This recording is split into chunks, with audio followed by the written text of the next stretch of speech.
Barry Allen. I am the fastest man alive.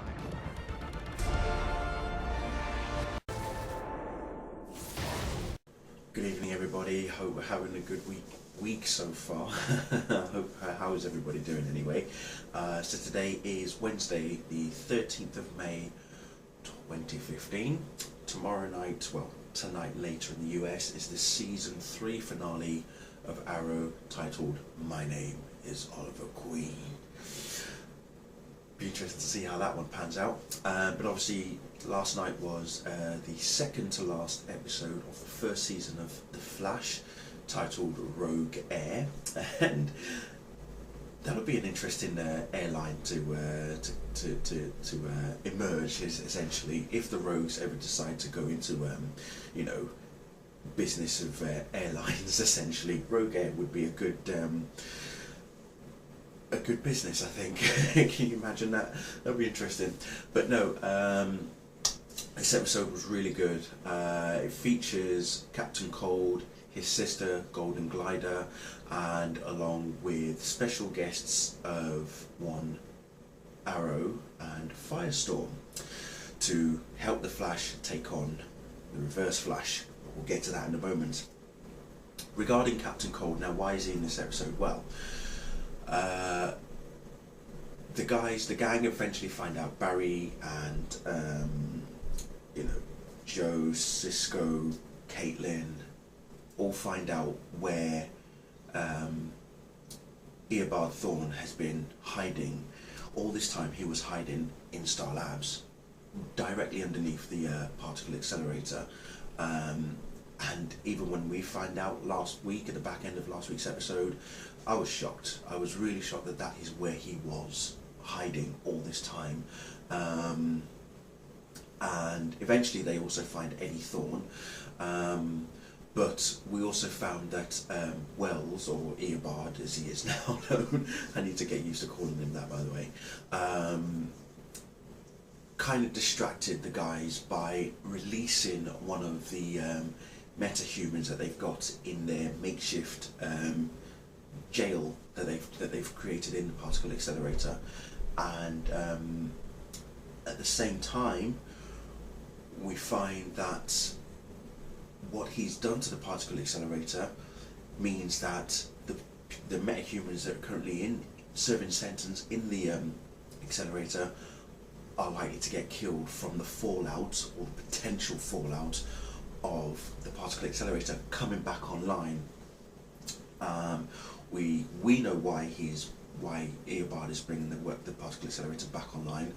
The guys don't know. They have no idea why he's doing it.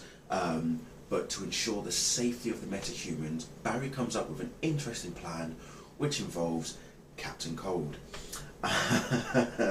So, of course, because he asked, first of all, asked for Oliver Queen's help, couldn't get his help to begin with, then Joe decided to ask the DA's help because Captain Singh is away on, is he away either getting married or is on holiday with his fiancée, one of the two. I can't remember where Captain Singh is, but he's away with his fiancée.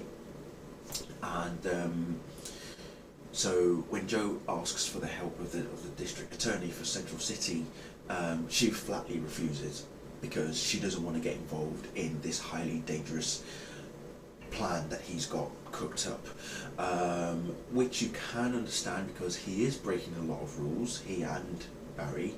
But at the same time, what other choice does Barry have? Which is why he went to Captain Cold. Joe doesn't like it. In fact, none of the team like it. Cisco doesn't like it. Caitlin doesn't like it. But Barry had no other choice. And it was interesting when he goes to Leonard Snart for help, and Leonard's like, "You want me to help you? Well, here's what I want you to do for me." We don't know what he asked Barry initially that made Barry refuse to help him to complete the deal, but later on, when Snart suggests something else, Joe doesn't agree with it. Barry agrees with it, to Joe's surprise, and to my surprise as well, because I didn't expect that to happen, because the demand from Leonard was huge. compared to whatever he mentioned previously, we still don't know what he wrote on that piece of paper. But this particular, offer, as it were, was big, very big. But at the same time, he did hold up his end of the bargain in that he wasn't going to reveal Barry Allen as the Flash to anybody, including his own sister. Now that's something. That is something. That's loyalty to the highest standards right there. He could easily have told his sister who the Flash is, but he didn't. So that's that. I respect Leonard for that. That's really good going. But at the same time, he does double cross Barry in a way that Barry did not expect, in a way that none of them expected, but they should have at least seen it coming, but they didn't. And who are the metahumans that they're transporting? Well, we've got our lovely girl who can pretty much teleport. We've got Doug Jones's character who has the ability to shoot fire from his eyes. I've forgotten his Deathbolt, wasn't it? Yep. We have the guy who's the Mist. We also have the Weather Wizard, and the guy who has the ability to play with people's emotions by, his eyes go red and theirs go red in turn. So he has the ability to do that. He's like Psycho Pirate in a sense, as I like to call him. So yeah, they're all the metahumans that they're transporting. But as I say, all goes wrong, and Barry pretty much pays the price. But when it comes to the ultimate showdown with the Reverse Flash, everybody's getting worried. They don't want Barry to take on him, but he has no choice. He goes out to meet Eobard, and then suddenly Firestorm and Arrow show up, and it's 3 against 1, and it was beautiful. It was beautiful. If you saw it, you'll know exactly what I mean. Oliver had a couple of tricks up his sleeve to slow down our reverse counterpart. Firestorm got blasted from one end of Central City to the other, which was quite interesting. But also at the same time, it was just good to see the effects. Good to see how all the characters were moving off of each other, and I particularly love the way that they did eventually stop the Reverse Flash. But next week's episode is going to be very telling. The finale is going to be very interesting. Titled Fast Enough. Is Barry going to be fast enough? Well, it's going to be very Flashpointy. If you've read Flashpoint, if you've seen the Flashpoint animated film as well, you'll know exactly what I'm talking about. Another few things I've got to mention. Ferris Air was involved in this episode, and if you heard Barry, I think you heard him correctly, when, I can't remember, I think it was Joe who mentioned, oh, I thought this place was shut down. Barry said, yes it is, because a test pilot disappeared. Has Hal Jordan already been sent to OA? We don't know, but we know that he exists. He's out there. Hal Jordan is in that universe. I'm hoping one day they'll bring him in. It'll be nice to see him in. I know that there was talk they were going to bring him in season 2 of Arrow. For me, I thought that was too soon. Bring him in the Flash universe, more of the Flash-centric type of thing. That would be pretty good.